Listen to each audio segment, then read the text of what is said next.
एक शिष्य गुरु के पास जाता है। शिष्य बहुत ही बुद्धिमान और मशहूर पंडित था। वह गुरु से भी ज्यादा मशहूर था। उसे सारे शास्त्र कंठस्थ थे। शिष्य को बस एक ही समस्या थी कि वो सभी शास्त्र कंठस्थ होने के बाद भी सत्य की खोज नहीं कर पाया था। ऐसे में उसने अपने जीवन के अंतिम क्षणों में गुरु की तलाश शुरू की।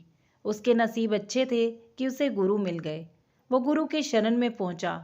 गुरु ने उस मशहूर पंडित की तरफ देखा और कहा, तुम लिख लाओ कि तुम क्या क्या जानते हो, क्योंकि तुम जो जानते हो उन सब चीज़ों की बात हमें करने की ज़रूरत नहीं है, और जो तुम नहीं जानते वो सब मैं तुम्हें सिखा दूंगा।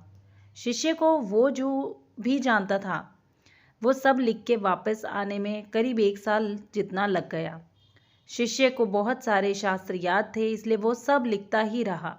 लिखते लिखते कई सारे पृष्ठ भर गए। उसने जो भी लिखा था उसकी वो एक पोथी लेकर अपने गुरु के पास करीब 1 साल बाद आया। गुरु ने कहा, ये बहुत ज़्यादा है, मैं इतना सब नहीं पढ़ पाऊंगा, क्योंकि अब मैं बूढ़ा हो गया हूँ, मेरी मृत्यु करीब है। तुम इसे संक्षिप्त कर लाओ, सार लिख लाओ।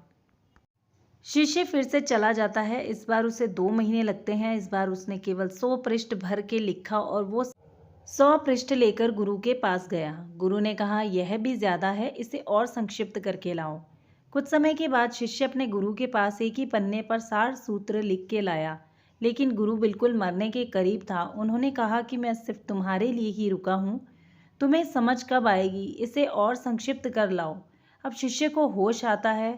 वो भागता हुआ जाता है और एक कमरे में से एक खाली कागज़ ले आता है। उसने गुरु के हाथ में वो खाली कागज़ दिया। गुरु ने कहा, अब तुम शिष्य हुए, मुझसे अब तुम्हारा संबंध बना रहेगा। कोरा कागज़ लाने का अर्थ हुआ, मुझे कुछ भी नहीं पता, मैं अज्ञानी हूँ। जो ऐसे भाव रख सके गुरु के पास वही शिष्य होता है। अगर हमें गुरु से ज्ञान प्राप्त करना हो तो वो हमें अज्ञानी बनकर ही प्राप्त हो सकता है। पंडित बनने से गुरु नहीं मिलते।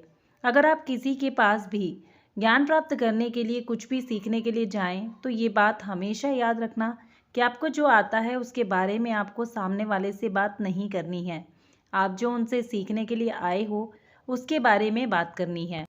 अगर आप किसी के पास कुछ सीखने के लिए गए हो और आप उसे ये बताने लगे कि मुझे तुमसे दूसरा किसी बात में ज्ञान ज़्यादा है, तो फिर आप ये नहीं सीख पाएंगे जो वो जानता हो।